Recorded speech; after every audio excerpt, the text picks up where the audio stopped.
Good afternoon. I am Joy Testis-Cinquino from the Buffalo and Erie County Public Library. Today, Tuesday, February 17th, after 600 programs, I'm welcoming you to a program entitled Celebrating 600 Imagine Greater Buffalo Programs, really since December 2009, hosted by the Public Library. And today we have a conversation with Dennis Galucki. Imagine Buffalo has been presented in partnership with C-SAAHN, the Center for the Study of Art, Architecture, History, and Nature, and ImagineLifelongLearning.com, and hosted, of course, by our dear friend and volunteer, Dennis Galucki. So today I'm moderating. I'm Dennis right now. Dennis will be our guest. We've done this one other time in December of 2024 when it was the 15th anniversary year. We're happy to see Dennis. We're not in person, but Dennis and I run into each other or see each other throughout the many years that you have been doing this. We're going to talk today about Dennis's tenure with the program, why he decided to do this, how he decided to do it, how he keeps doing it, some of his favorite programs, and much more. We'll show some slides as well. Before we get started, and Dennis could probably say this with me, just a little housekeeping. Everyone watching will be muted, your video turned off. If you have a question or comment, at this point, we're going to ask you to put it in the chat box. We may decide during the program to just open up the mics, but we would ask if we do that if you raise your hand and we can open your mic for you. We are, of course, recording the program so that you can watch it later on the Central Library's Facebook page or YouTube channel, and we'll want you, of course, to share the link. So I want to say that this has been an incredible partnership with Dennis Galucki for longer than I've worked at the library. When I first started here in 2010, the program had already started. And I want to say it was always Tuesday afternoons, but I'm not sure if that's a fact. At 12 o'clock, the program would start and there would be a video and then there would be a guest. And Dennis has booked all of the guests, 600 programs. So this is actually our 601st program. It's always been a lunchtime lecture series featuring community leaders in the arts, education, preservation, health and welfare, the environment, and always presented in cooperation with the library and C-SAAHN. And in the early days, like I said, it was in the library's, Central Library's Ring of Knowledge, and attendees would bring their lunch, or they'd go to Fables and have lunch. So things have changed, and a lot of them changed because of COVID. So Dennis, let's take it back a little bit. What were you doing before 2009, and what gave you the energy and the ideas to actually host such a program? Thank you, Joy, for doing this. This is, I'm very honored. It really goes back to a class that I gave at Chautauqua with my friend Chuck LaCusa. Chuck is the webmaster for the website Buffalo-AH.com, and the AH stand for Architecture and History. You'll see some connections then. The class was for 2 years, 2006 and 2007, as a special studies class at Chautauqua. And it was to imagine Buffalo in the 21st century. And Chuck had done all this work, so he was showing a lot of visuals. And it was a week-long class, 3 days, Monday, Wednesday, Friday, hour and a half each. So it was good. A good way to take a handful of people and develop what does it mean to imagine Buffalo in the 21st century. Well, that finished in 2007. I wasn't sure what to do. I became a docent. I had been a docent at the Martin House since the late 90s, right around the time I retired after 30 years in the investment business. By the way, working always within about a half-mile radius of the library, at the Rand building, at the Key Bank Center, at the VAC building, Buffalo Athletic Club near City Hall. And I always imagined, I wish there was a program like the one we created that I could go to during a lunch hour. Well, a lot has changed since then. Obviously, I'm not sure lunch hours even exist anymore, but certainly people wandering the streets and looking for something to do isn't very likely now. But it did have an audience, and that was the proposal I made. I started teaching a class at Chautauqua every Monday in 2009, the summer of 2009. It was a weekly program called The Art of Investing. And it was trying to help people understand portfolio management, and people that own individual stocks were attracted to it. I finished that. I remember riding my bike past the library in September of 2009. I had heard Ann Conable, who I knew from the Landmark Society of the Niagara Frontier days in the Market Arcade when we had some lectures. And I had the idea to just stop and ring the doorbell, so to speak. And Anne was there, and I proposed to her that I could do some program once a month in the Ring of Knowledge and imagine Buffalo. And literally, that was the beginning. She liked it. And right off the bat, we had a great response. I invited the mayors of both Buffalo and Niagara Falls to speak. Mayor of Niagara Falls did speak. Mayor of Buffalo sent his development director and gave a great presentation that was videotaped someplace, so it probably exists out in the digital world someplace. But that gave me the idea of saying, I could record these perhaps as a digital audio recording, and started doing that very soon, early on in 2010. So that was it. We quickly moved to a twice-a-week program for the fall of 2010. And then 2011 happens, and we had managed to, as everybody knows, I think, to get the National Trust for Historic Preservation to come to Buffalo. And in doing so, I thought that September and October, maybe even November, let's go to a daily program, a weekly program. And that's what we did and have been doing ever since until now. And so it's interesting. Yeah, it's interesting how technology did play a role, because you used to bring your little tape recorder and put it right on the podium in the Ring of Knowledge. And now here we are doing it by Zoom since I think we actually was the fall of 2020 that we came back on, and we did it by Zoom. We were talking a few minutes earlier about the library had never had Zoom. We had never used Zoom. We didn't know how to use it. And we now are pros. We're all of us pros with that technology. And I know Dennis as well has still continued to tape every program from your end. And then the beauty of Zoom is that Zoom can capture it for us. And that's what we put on our Facebook page and on our website as well.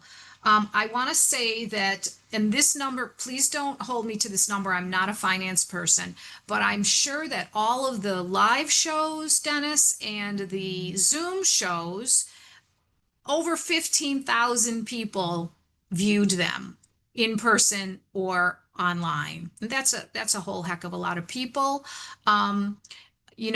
I think that they learned, it was all about learning, and it was all about learning in a casual way from the expert, from the people who were doing the day to day. How did you find your speakers? Well, I was imagining Buffalo, and my emphasis, and you can see by the title of the digital enterprise and network that I created called C-SAAHN. And what is it? I defined it right off the bat when we created the website in the summer of 2009. And that was on Chuck's web page of buffaloah.com. So C-SAAHN, I pronounced it. I was studying to be a docent at the now Buffalo AKG Art Museum.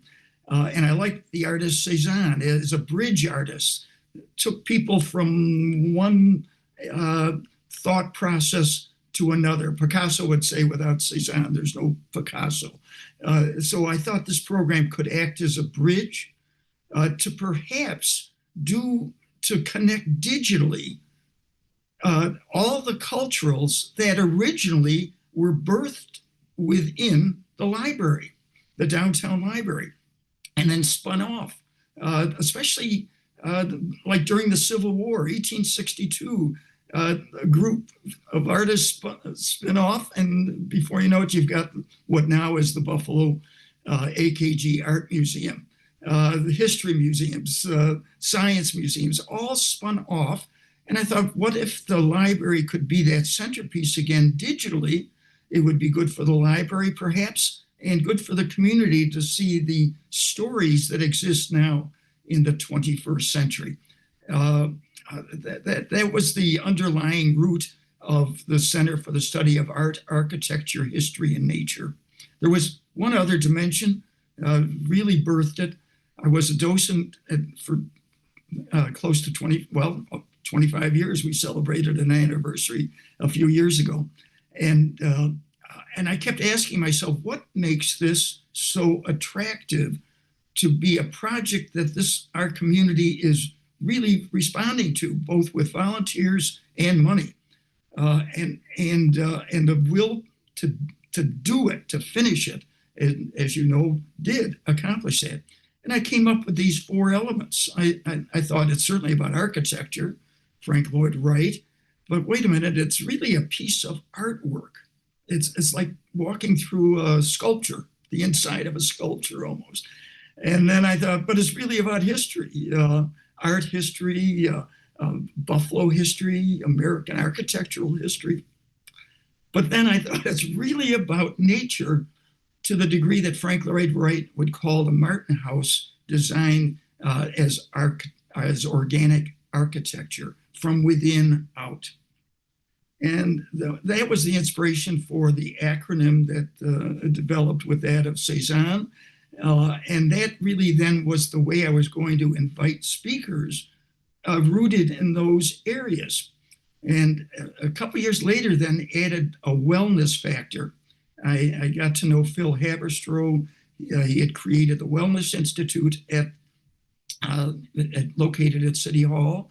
Unfortunately, died as a young man at 71, but we still honor him. And so we added a second theme. The first one was to imagine Greater Buffalo as a premier cultural and nature center. And then we added the theme, imagine a healthy, wealthy, and sustainable community. And both, you would have to imagine lifelong learning, place-based lifelong learning, right here in our own backyard. How do you connect all these dots? So that really would guide me towards what speakers to ask, as long as they filled in those 2 themes that could speak to them. And they're all around, a lot of good people in this town.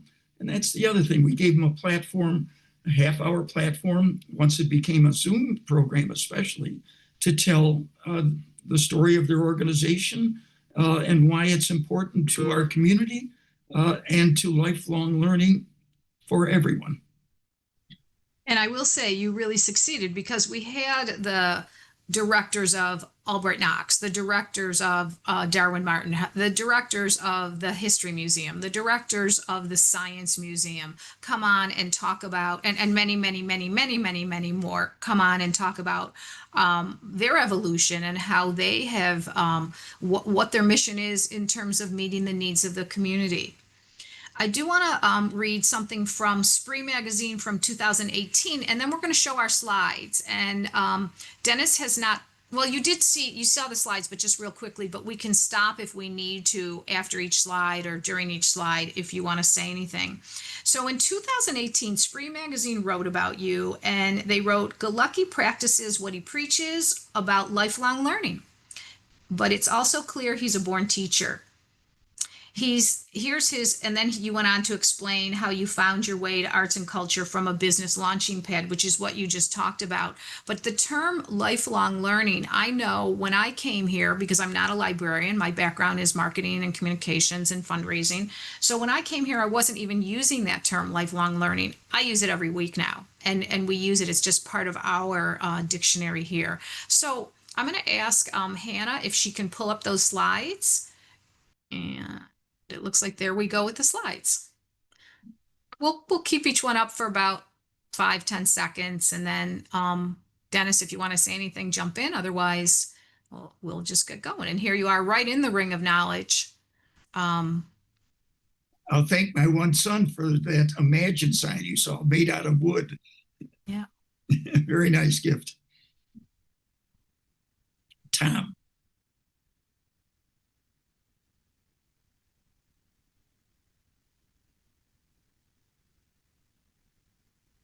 Brian Higgins.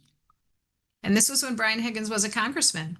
So, you know, we had elected officials as well as people that were just doing their jobs every day, talking about the kinds of things that would make Buffalo and Western New York better. Well, the other thing we did was create an award. I made it into an annual award from 209, and we honored Congressman Higgins. And again, as you said, every awardee had to come and receive their award, and these were more recognition than anything else. But he was certainly one of them. That list is impressive. When those that know Buffalo history, that just to be on that is very good. Most recently, we gave it to the Western New York Heritage Magazine and its executive director. We've got the list. It's a slide probably coming up in a few more slides. You'll see the list of those who have won that award. And while we're going through these slides, Dennis, you have received awards as well. The Red Jacket Award from the History Museum, you were honored. And others, I think, and you can throw those in, but I think it's probably one or two more slides where we're going to see the list of those that were honored through Imagine Buffalo. Red Jacket has 3 separate awards. There's one Red Jacket Award. That wasn't me, but I did receive one of the other 2 recognition categories.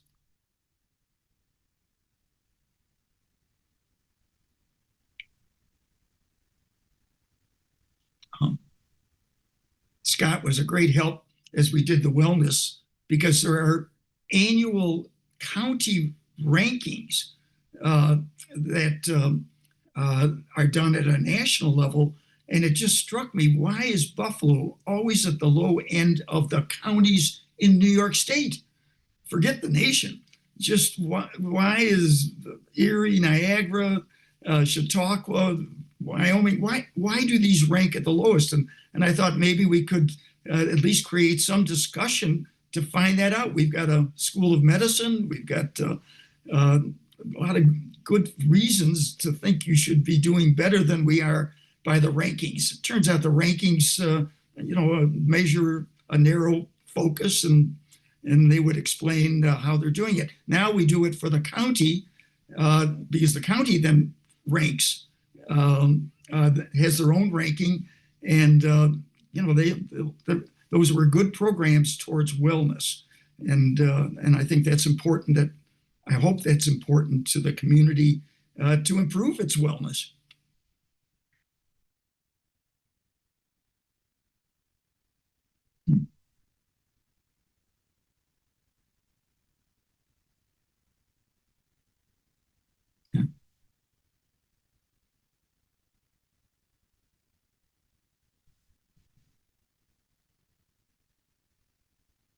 Dennis, tell us again, like, for example, Stan Lipsey, 2010, Charlie Rand-Penny, 2010, John Conlon, 2010. How did you come up with choosing them as to be recognized? What was going on in the community? Well, first of all, Chuck and Bob Shibley, we served as directors for the Landmark Society. And that really was the springboard of thought for me. I wasn't aware of preservation that we would learn about. And I was asked when the history, the person at the Buffalo History Museum that was very much involved in the planning for the 100th anniversary of the Pan American in 2001. I got involved with that. That's really also another foundational point where you start doing tours and trying to tell the Buffalo story by way of the history. And then I was asked to be on this landmark society. And so Chuck and Bob, I wanted to acknowledge them right off the bat. Charles Rain Penny literally came here a few weeks before he died and passed away. He came in an ambulance to receive it. He's an incredible gentleman. I'm glad I had the privilege of knowing him. A great collector, and again, that he came here and he said he would, and he did. Stan Lipsey too, publisher of the Buffalo News. These are people that you knew were nearing the end of their career. John Conlon was the former, as Doug mentioned a couple of weeks ago, the former editor of Western New York Heritage, and very much a preservation person involved with the Hull House.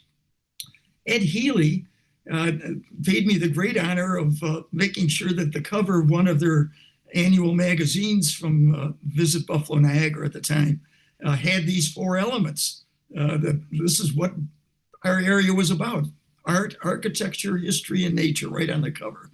So that had to be acknowledged. Jerry Rising, boy, he just did the nature part and Nature Watch. He was a columnist back then. Great. And Ann Conable, again, I wanted to, she was the community outreach person, retired just this last year. You have a wonderful new outreach person, and hopefully she'll maybe comment and say hello in this presentation. But there was a reason behind each one that I thought should be recognized, and that's simply the way I take the award. Imagine Greater Buffalo Recognition Award are for the people behind the scenes, usually making things happen that may or may not be recognized. So it's a recognition award, just as it says. Bob Cressy, I mean, Michelle Cavanaugh was in my audience for several weeks, and then I discovered she moved here and created Western New York STEM Hub. Just what we needed at the time. So that needs to be recognized. Elizabeth Licata, the Buffalo Spree, what great articles they would do on all 4 of those elements: art, architecture, history, and nature. So why wouldn't you want to do that? Don Boswell, Don gave, we recognized him in 2020, but he was one of the first speakers in 2010. And he came dressed up like Karnak from what was then the Johnny Carson show. And he gave the whole presentation in that format. It was hilarious, a side of Don Boswell most people hadn't seen. I wish that was on a video, but at least we got the audio. So while Hannah goes to the next slide, I'm going to read what Deborah wrote in the chat. She hopes you mention the huge crowd that attended a tour of Hotel Lafayette given by the developer himself, Rocco Termini. So there were some field trips, and I don't know if you want to talk about that. It was, I believe, when it had not opened. I can't remember if it had opened yet or not, but this audience went and took a tour. They sure did, and the reason was it was during that October period of the National Trust being in town and expanding the program to a weekly program. And, part of it was the Statler renovation was going on, the Hotel Lafayette. So I asked these people if we could take a tour. And, usually people aren't walking around during construction sites, but they managed to say yes. And literally, especially the Statler, I remember there was a line lit 2 blocks long of people to tour because they're all interested in these things. People are interested, and here you are alive. So I was proud of those tours, and it's very nice of the person to remember being on it. It's a fond memory for me as well. Dennis, tell us any programs that surprised you. And that came from our own Hazen.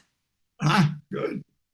Well, current events would get us back to last October. Uh, uh, Mason Winfield was on, and the surprise is inadvertent because it is one of those things, Joy, that for some reason, and Mason talks about the spirits that are out there, and he makes a good presentation in East Aurora and all around town. He's written several books, and wouldn't you know it, and he simply said in the end, well, there's the spirits working, but somehow the recording didn't develop, however that happened. And you folks were incredible to piecemeal things together, his PowerPoint project, and make a recording out of it. That was, I think, one of our biggest surprises. And it was fun too. We couldn't figure out what had happened with that. I know we talked about a year ago, there was a big snowstorm and the library closed early on that Tuesday. And from my house, I ran Imagine, and I didn't run it very well because I either couldn't hear, I couldn't see. I had like three computers on and a cell phone on, and we were piecing it together. But those are the things the public doesn't always know. It was still a successful program. Outtakes. Yeah. So believe it or not, Dennis, there's like 2 or 3 minutes left. Tell us a couple things in the last few minutes. First of all, I want you to talk about you've been always a good supporter of things going on in the library. You bought us a whole collection of the masters, those videos. You have supported 3D videos of our exhibits that have been here. And I know you're working with the Grosvenor and Rare Book Room now on supporting some of the next step in terms of video technology of preserving our exhibits. But you've also done things with Chautauqua, and we haven't even mentioned that at all. And I know you've done things with, caring about fourth graders, making sure our fourth graders in certain zip codes in this community can get to those culturals, can get to the Science Museum, can get to other places. Can you talk about those things? What holds this program is an idea that I expressed right at the beginning at 206 and 207 at Chautauqua. And I called it the Buffalo-Chautauqua connection, but idea and connection. So that the Chautauqua is a platform. I mentioned I do a class and still do every Monday at the Smith Memorial Library at Chautauqua. You can get to the library free. The library's accessible, but it's been life willing, will continue at 4:00 every Monday during the season, an hour program, The Art of Investing. So that's one platform. The other, I thought, how do I connect Buffalo and Chautauqua? I got familiar with Chautauqua in the 90s and became intrigued 80 miles away as this cultural resource that is nationally known. And yet there were very few speakers from Buffalo. So in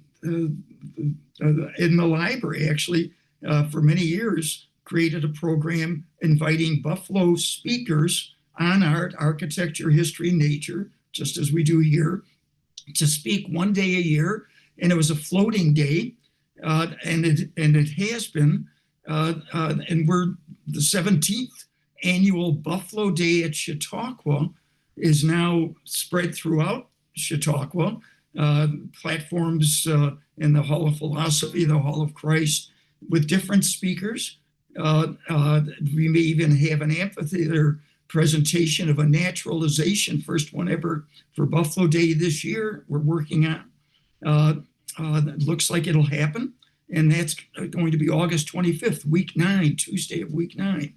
Now we also have a Buffalo Day Eve, and we'll be talking about the Pan American Exposition from Melissa Brown at the History Museum. We'll be presenting that on Monday, and several speakers dealing with presidents.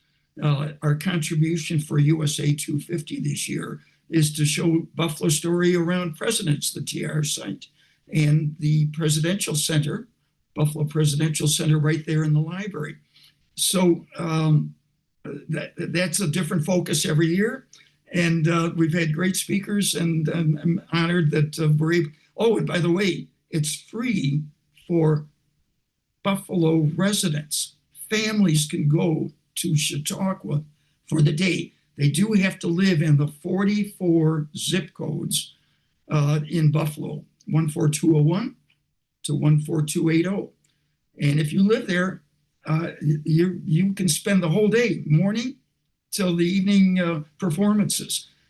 So take advantage of that, folks. It's hard to get the word out. We do the best we can. And frankly, the library has been a great help in helping me get through flyers and announcements. And I hope you'll continue doing that. I'm sure our relationship will continue going on because we haven't mentioned that detail. I don't think that, let me simply say this is the last live program, Imagine Greater Buffalo program that we'll be having. My tremendous gratitude to Joy for picking up on the idea. Like you mentioned, it was just started before you arrived and had incorporated it. And you've had wonderful staff now, people like Hannah that I see on the screen, and Hazen and Melissa, to carry this on. So it's been a great privilege. I've been encouraged, let's put it this way, to continue the program, and I'm going to do that with, this is all on your 221 programs, I think, are on the library's YouTube page. That will exist. I'll keep pointing to that as foundational, but then on imaginelifelonglearning.com, we will have and have started our own YouTube page, and I've done one production. This one will be actually included on that as well, and it's being recorded by my son Todd, who's assisting me with all of this in Atlanta. And I've got the curator for the AP Gorney exhibit that is going on right now. She'll do a half-hour program, same format. Everything will look the same, except there won't be audience participation. We'll just drop these podcasts as we develop them. I'm not sure at what pace, maybe a couple of months or so, we'll see. And along the same format. So it will continue and build on what we've created here. The C-SAAHN audio link covers over 1,500 recordings at Chautauqua and Buffalo. There are archivists there. Nobody recorded them. And I did, just as an audio recording. Would go down there every Tuesday and Friday and record them because it was good material. It's about our area and how it connects with America, the rest of America, especially at Chautauqua, but especially here in Buffalo too, in certain areas. And art, architecture, history, and nature. Look around. Who's got a Niagara Falls? Who's got the Lake Erie right there? All the parks that we had. Who's got the architecture we had? Second probably only to Chicago. The book Dead Presidents came out and said Buffalo is the second best city for presidential stories next to Washington. Who knows that? So my goal has been under the banner of imagining lifelong learning, place-based lifelong learning, to tell that story, to connect the community, all the culturals with libraries that, frankly, I would invite future libraries to consider that they add a branding item of every library being a lifelong learning center, and virtually every cultural is the same. They're all lifelong learning centers. They attract volunteers, the culturals who are learners. People do a lot of volunteer work, and I wanted to acknowledge them.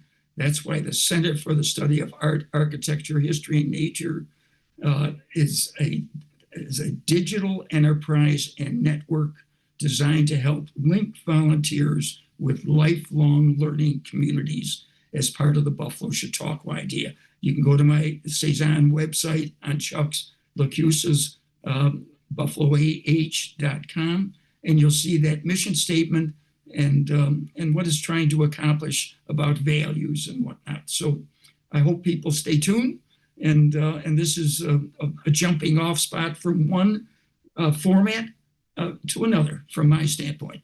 And my thanks for doing what you've done. Thank you. And I think Hannah's just putting up that link. Again, the link is on the library's website where you'll be able to learn more about the upcoming YouTube programs that Dennis is producing. I do want to say, because we've gotten a few more messages on here. Robert wrote, "Thank you for bringing lifelong learning to us during the lunch hour at the Central Library and via Zoom on Tuesdays. Always an enjoyable experience. Appreciate it." Thomas wrote, "Your boys in Atlanta are extremely proud of all your accomplishments. Well done, Dad." Nice.